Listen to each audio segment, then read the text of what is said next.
As-tu déjà remarqué que certaines luttes dans ta vie ne te lâchent jamais, peu importe les saisons?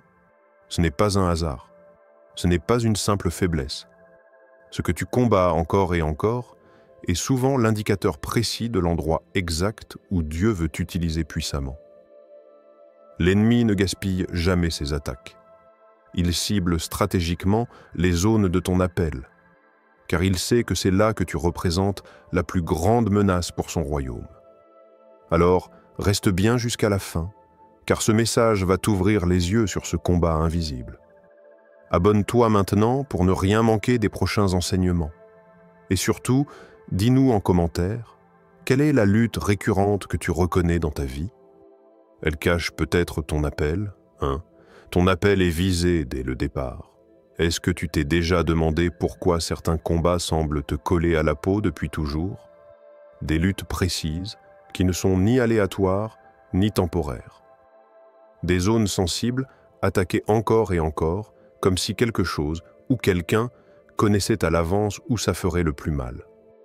Ce n'est pas une simple suite d'épreuves. C'est une stratégie, une guerre, un ciblage.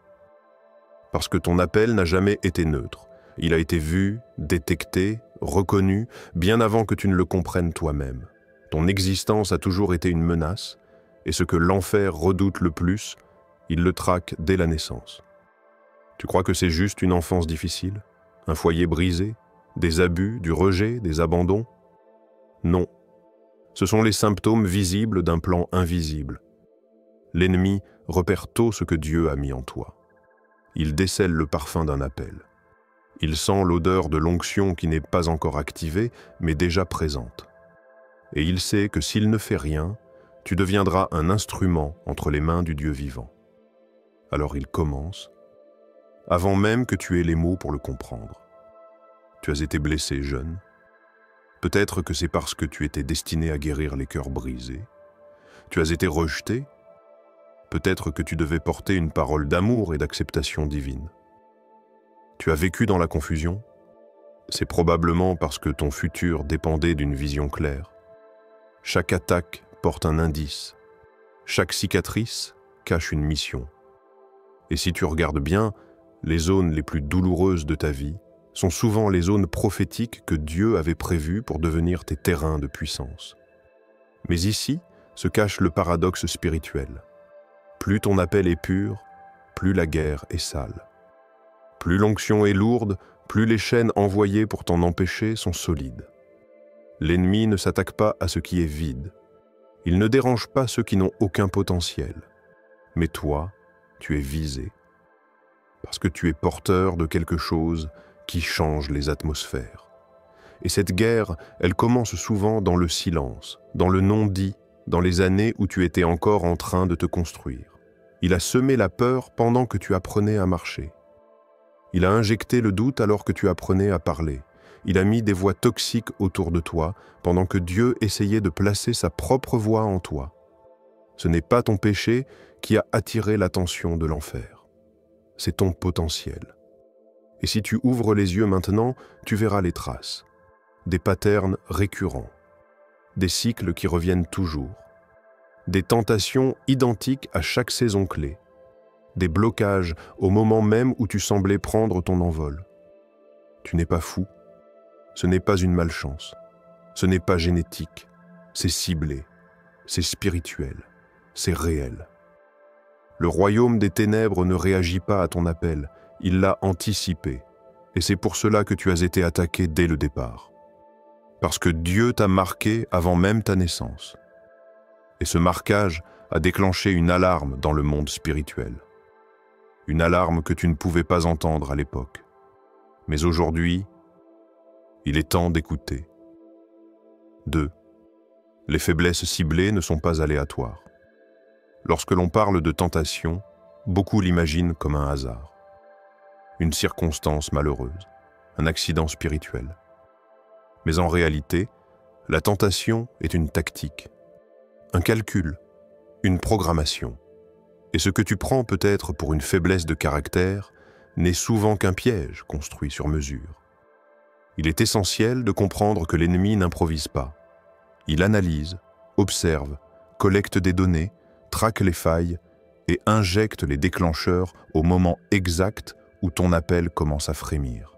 C'est une opération de neutralisation, pas un simple test moral. K001, l'appel à la pureté. Tu es destiné à libérer les âmes prisonnières de l'impureté sexuelle, à dénoncer l'idolâtrie des corps. Alors ne sois pas surpris si la pornographie, les abus ou la séduction ont frappé ta vie avant même que tu connaisses ton appel. Pourquoi? Parce que si tu es sale, tu ne pourras pas parler de pureté avec autorité. Il suffit à l'ennemi de te garder dans une culpabilité cachée pour éteindre ta voix.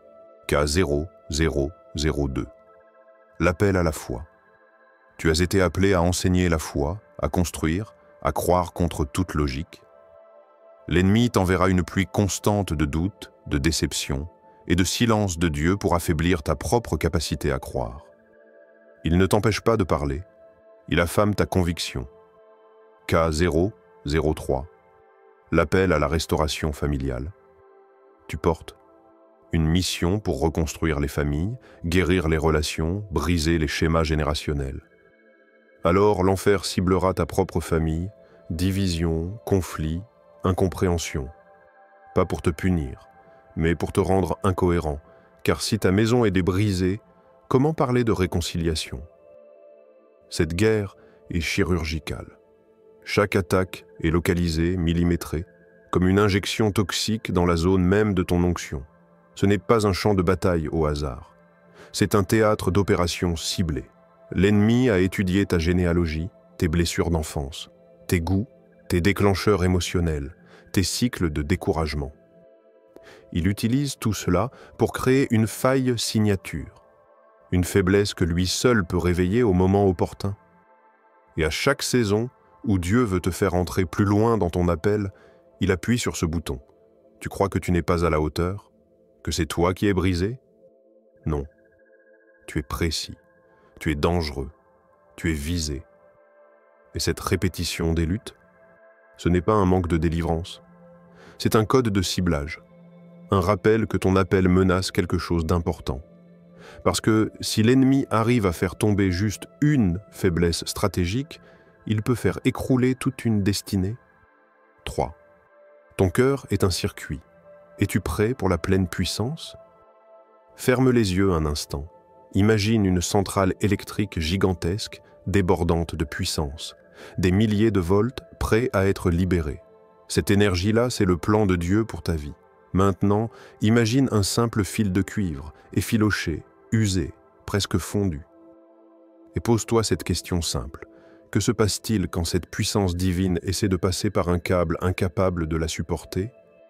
Il explose, il grille, il fond. Et toute la puissance, au lieu de bénir, détruit. Ton cœur, ton âme, ton corps, tout ton être est le circuit à travers lequel Dieu veut faire passer sa puissance. Tu n'es pas un simple témoin de l'onction. Tu es un canal, une infrastructure, une ligne haute tension. Mais si ce câble, ton caractère, ta pureté, ta soumission, ton obéissance est fissuré ou fragilisé, Dieu ne pourra pas y injecter sa pleine gloire. Pas parce qu'il en est incapable, pas parce qu'il te rejette, mais parce que le récipient ne tient pas. Jésus a résumé cette vérité spirituelle avec une sagesse fulgurante. On ne met pas du vin nouveau dans de vieilles outres, sinon les outres se rompent. Le vin représente l'onction fraîche, la puissance du Saint-Esprit, les idées du ciel, les dons puissants. L'outre, c'est toi, ton intérieur, ta capacité spirituelle, ton intégrité. Et si Dieu te remplissait de vin nouveau, mais que tu portes encore des fissures anciennes, des habitudes secrètes, des douleurs non guéries, des compromis cachés, ce vin sera perdu. L'outre éclatera. Pose-toi une autre image. Tu veux connecter un petit fil d'écouteur à une ligne à haute tension. C'est ce que tu demandes parfois inconsciemment à Dieu. Seigneur, utilise-moi puissamment. Mais ton système interne n'est ni protégé, ni préparé pour porter ce voltage. Et Dieu, dans sa miséricorde, retient ce qu'il veut libérer. Pas pour te punir, mais pour te protéger. Il ne s'agit pas ici de performance religieuse. Il s'agit de capacité spirituelle. Plus tu veux porter, plus tu dois être renforcé de l'intérieur. Un petit transformateur ne peut pas alimenter une ville entière. Il faut un équipement adapté, renforcé, isolé, calibré. Le péché non traité agit comme une fuite électrique dans ton âme. À chaque fois que Dieu essaie de faire passer sa puissance, une partie se perd, s'éparpille ou revient contre toi. C'est pourquoi certaines personnes prêchent, mais les gens ne sont pas changés. Elles chantent, mais rien ne bouge dans l'atmosphère. Elles jeûnent, mais le système est bouché. Le problème n'est pas la source, c'est le conducteur. Dieu t'appelle à être plus qu'un témoin. Il t'appelle à être un porteur. Mais pour cela, ton système doit être sanctifié, renforcé, préparé à supporter l'intensité. Tu veux que Dieu t'utilise puissamment? La question est, es-tu prêt pour le voltage que cela implique? 4. Exemple biblique puissant. Imagine David, un jeune berger, oublié par sa famille, mais choisi par Dieu. Il tue un géant quand personne n'osait lever l'épée. Il devient roi, il écrit des psaumes, il établit une adoration jamais vue. L'onction coule sur sa tête. Mais quelque part, un poison a déjà été versé. Un jour, il monte sur le toit. Il regarde trop longtemps. Une femme mariée. Un regard de trop. Un désir laissé sans surveillance. Et le roi oint devient l'adultère, puis le meurtrier. L'homme, selon le cœur de Dieu, s'est effondré dans la faille exacte que l'ennemi avait anticipée. Regarde Moïse. Né sous une menace de mort. Sauvé des eaux, élevé dans un palais mais formé dans le désert, appelé à parler en face de Pharaon, à être la voix de Dieu, à libérer un peuple. Mais la colère, cette impulsion silencieuse, enracinée depuis l'Égypte, ne l'a jamais quitté. Quand Dieu lui dit de parler au rocher, Moïse frappe, 2 fois. Et en un instant, l'homme qui devait entrer dans la terre promise voit la porte se fermer. Pourquoi ? Parce qu'il a été touché exactement là où l'ennemi savait qu'il était fragile. Pierre, le fougueux, le loyal. Celui qui a dit « Je ne te renierai jamais ». Jésus lui répond « Avant que le coq chante, tu m'auras renié 3 fois ». Et Pierre tombe, brutalement, publiquement, pas face à des soldats, non, face à une servante. Celui qui devait devenir le roc commence par la chute. Pourquoi? Parce que pour que ce roc soit solide, Dieu devait d'abord en extraire la peur, l'instabilité, le besoin d'approbation. Mais Satan avait vu cette faille. Et il a frappé juste avant l'appel public de Pierre. Et puis il y a Job, juste, intègre, craint Dieu. L'un des rares hommes dont Dieu lui-même fait l'éloge devant les anges. Mais l'ennemi ne l'attaque pas au hasard. Il touche ses biens, puis ses enfants, puis sa santé, et enfin sa femme. Toutes les sphères qui composent l'identité d'un homme sont méthodiquement démantelées, mais Job reste debout, non pas sans douleur, mais avec intégrité. Vois-tu le schéma? David a été attaqué dans sa pureté, Moïse dans sa maîtrise de soi, Pierre dans sa fidélité, Job dans son entourage et sa stabilité. À chaque fois, l'ennemi a identifié la zone exacte où Dieu voulait manifester sa gloire, et il y a envoyé son poison. Ce n'était pas une erreur de parcours, c'était une guerre stratégique, une tentative brutale d'éteindre ce que Dieu voulait faire briller. Et toi, où Dieu prévoit-il de révéler sa gloire? Parce que là, c'est exactement là que l'ennemi viendra frapper. 5. Les vêtements spirituels et l'autorité. Dans le silence du ciel, une scène se déroule. Un homme se tient debout, mais ses vêtements parlent plus fort que sa bouche. Il ne dit rien. Pourtant, tout le monde le voit. Son nom, Josué, un prêtre. Un représentant, un oint. Mais ce jour-là, il ne porte pas la gloire. Il porte la saleté. Dans Zacharie chapitre 3, Dieu nous ouvre une brèche dans le tribunal céleste, Et ce que nous voyons n'est pas un combat d'épée, c'est un combat d'identité. Josué est debout devant l'ange du Seigneur, et à sa droite se tient Satan. Non pas avec des chaînes, mais avec une accusation, et il n'en a même pas besoin de parler. Parce que les vêtements de Josué parlent pour lui. Et ils sont sales, tachés, compromis. Dans le monde spirituel, tu ne portes pas seulement des habits physiques, tu portes des signes, des manteaux, des couvertures invisibles qui témoignent de ta condition intérieure. Et c'est là que l'ennemi obtient ses droits. Il n'a pas besoin d'inventer des mensonges sur toi. Il se contente de pointer tes vêtements. Des vêtements trempés dans le péché caché. Des robes marquées par l'amertume, l'orgueil ou les compromis. Des habits froissés par le double langage ou la vie en coulisses. Et tant que ces vêtements restent, ton autorité reste limitée. Tu peux prier, mais le ciel reste fermé. Tu peux parler, mais les démons ne tremblent pas. Tu peux servir, mais rien ne se brise autour de toi. Pourquoi? Parce que dans l'esprit, tu ne portes pas la tenue de guerre. Tu portes un uniforme contaminé, mais écoute la voix du ciel ce jour-là, une voix qui interrompt l'accusation. Retirez-lui ses vêtements sales. Dieu ne dit pas « explique-toi ». Il ne dit pas « justifie-toi ». Il dit « change ses vêtements ». Parce que dans le royaume, la restauration d'autorité commence par un changement de vêtements. Et ce changement se fait par la repentance, la vraie. Celle qui brûle, qui purifie, qui remplace l'habit de honte par le manteau de gloire. Sanctification n'est pas un luxe, c'est un accès, un code spirituel, une clé de puissance. Quand tu marches dans la lumière, tu changes d'uniforme. Et avec cette nouvelle robe, tu marches dans une nouvelle autorité. Les esprits surveillants, ces entités démoniaques qui observent ta trajectoire, ne peuvent agir qu'avec permission. Et cette permission leur est donnée lorsque tes vêtements sont sales. Mais quand le ciel t'habille à nouveau, l'accès est révoqué, le dossier est fermé, le feu reprend, la voix redevient autoritaire. Et ce que tu dis pénètre, brise, guérit.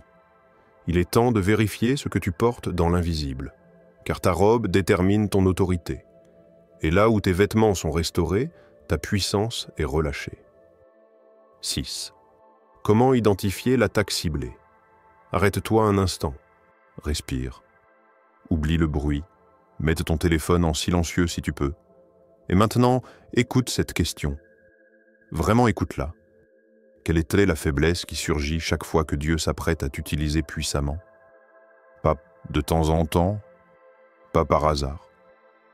Je parle de ce pattern récurrent, ce même combat qui revient toujours au mauvais moment, celui qui interrompt ton élan, qui coupe ton feu, qui s'infiltre juste quand tu allais prier, parler, servir, t'engager. Ce schéma-là n'est pas innocent. Beaucoup prient pour que Dieu leur montre leur appel. Mais ils ignorent que le combat révèle déjà la direction. Tu veux savoir où Dieu t'a appelé? Regarde où l'enfer insiste. Observe ce qu'il attaque systématiquement. Pas une fois, pas deux fois, mais à chaque transition, à chaque montée, à chaque percée. Voici une vérité spirituelle que beaucoup ignorent. Ton lieu de combat le plus intense est souvent ton lieu de mission. Tu n'es pas harcelé au hasard. Tu es ciblé selon ton potentiel. Et les attaques les plus précises dans ta vie ne sont pas là pour te ralentir. Elles sont là pour t'empêcher de devenir qui tu es. Alors pose-toi ces questions, sérieusement. Quelle tentation revient toujours à la veille d'une avancée spirituelle? Quelle pensée obsédante t'éloigne de ton feu intérieur? Quel lien émotionnel ou péché habituel semble t'attendre à chaque seuil? Quelle peur surgit chaque fois que tu es sur le point d'obéir pleinement? Qu'est-ce que tu n'arrives jamais à garder quand Dieu commence à t'élever? Ces indices sont des cartes de ciblage spirituel. Et si tu les ignores, tu restes aveugle dans une guerre précise. Dieu parle à travers les schémas, mais l'ennemi aussi. Et si tu commences Si tu commences à reconnaître le cycle, à identifier le point faible récurrent, tu gagnes un pouvoir que beaucoup n'ont jamais eu. Le pouvoir de nommer ton combat. Et ce que tu peux nommer, tu peux affronter. Ce que tu peux affronter, tu peux surmonter. Tu n'as pas besoin de chercher une prophétie lointaine. Tu as juste besoin de regarder là où tu es blessé encore et encore. Car ce que tu appelles faiblesse, Dieu l'appelle lieu de future victoire. Et ce que l'ennemi tente d'étouffer, c'est exactement ce que Dieu cherche à activer. Alors, commence à surveiller tes schémas, à écouter les répétitions, à cartographier le champ de bataille. Parce que parfois, l'ennemi connaît ton appel mieux que toi. Et c'est pour ça qu'il l'attaque si méthodiquement. 7. Comment répondre à cette guerre stratégique? Le champ de bataille est posé. Les attaques sont visibles. Mais maintenant, la question n'est plus « Pourquoi cela m'arrive-t-il » La vraie question est « Que vais-je faire avec ce combat ?» Parce que cette guerre, tu ne peux pas la fuir. Elle n'est pas négociable. L'ennemi ne te laisse pas de répit.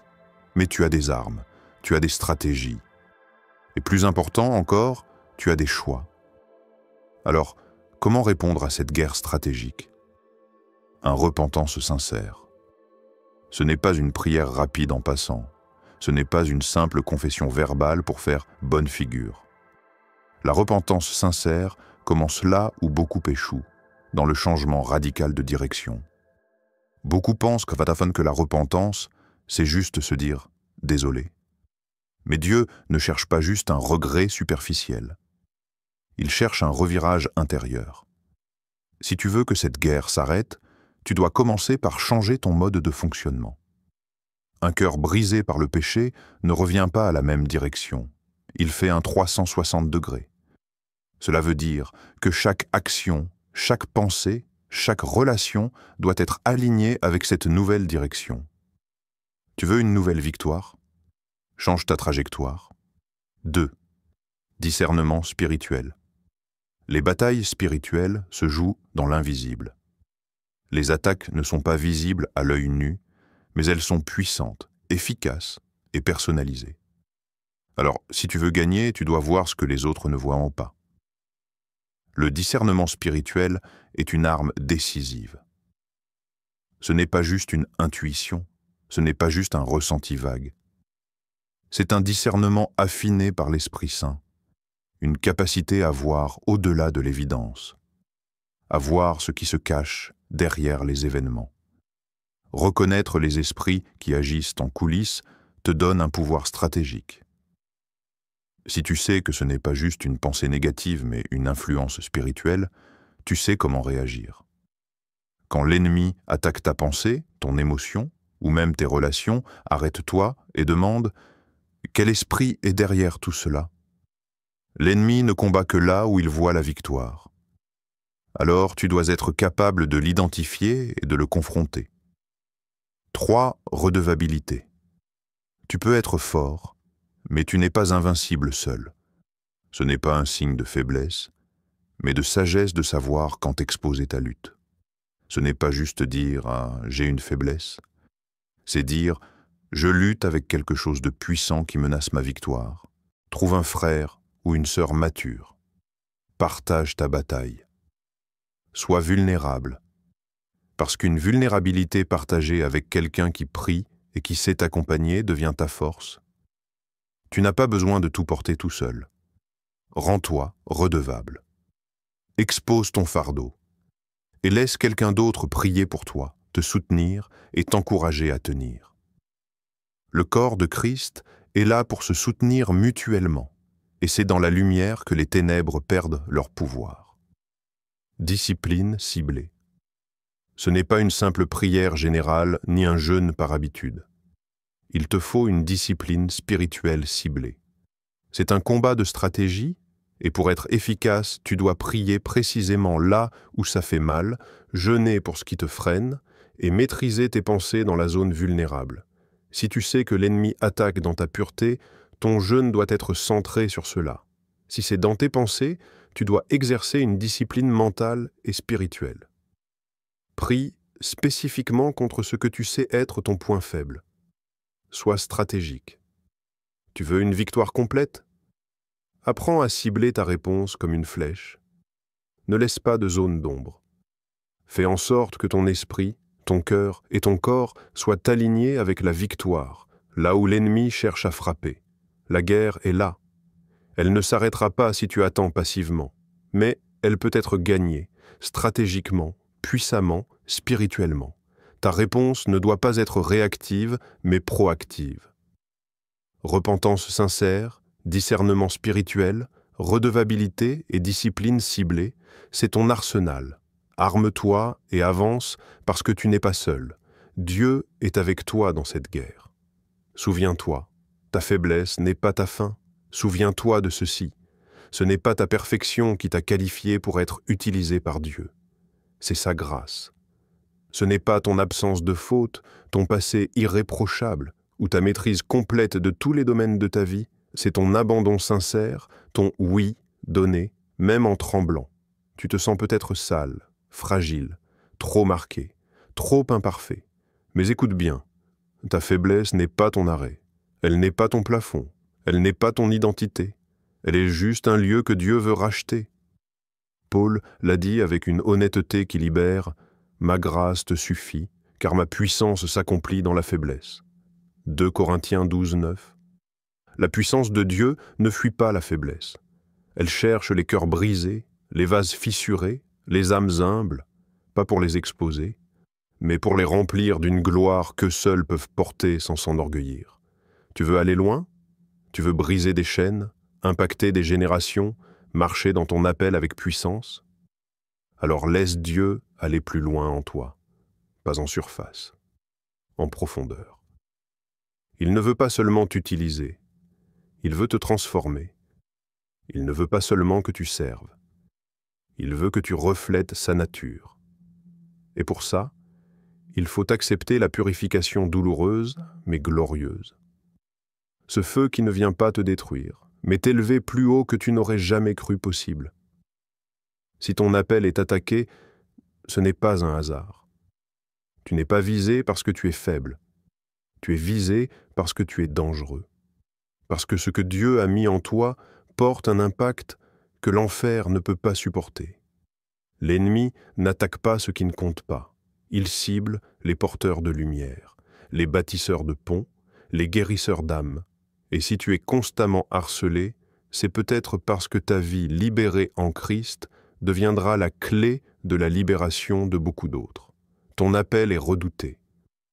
Et ce que l'ennemi redoute, c'est exactement ce que Dieu veut activer, pas plus tard. Pas quand tu auras réglé tout ça. Mais maintenant, dans ton processus, dans ta faiblesse, dans ta soif. Rappelle-toi, tu n'as pas besoin d'être parfait pour être utile. Tu as juste besoin d'être entièrement à lui. Et ce oui, donné avec un cœur vrai, vaut plus que 1000 performances sans onction. Ce n'est pas une simple lutte, c'est un combat stratégique, et tu n'es pas seul.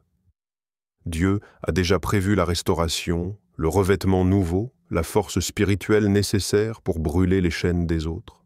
Mais il attend que tu enlèves ces vêtements sales pour t'en donner des neufs. Ton appel n'est pas perdu. Il est en train d'être affiné dans le feu.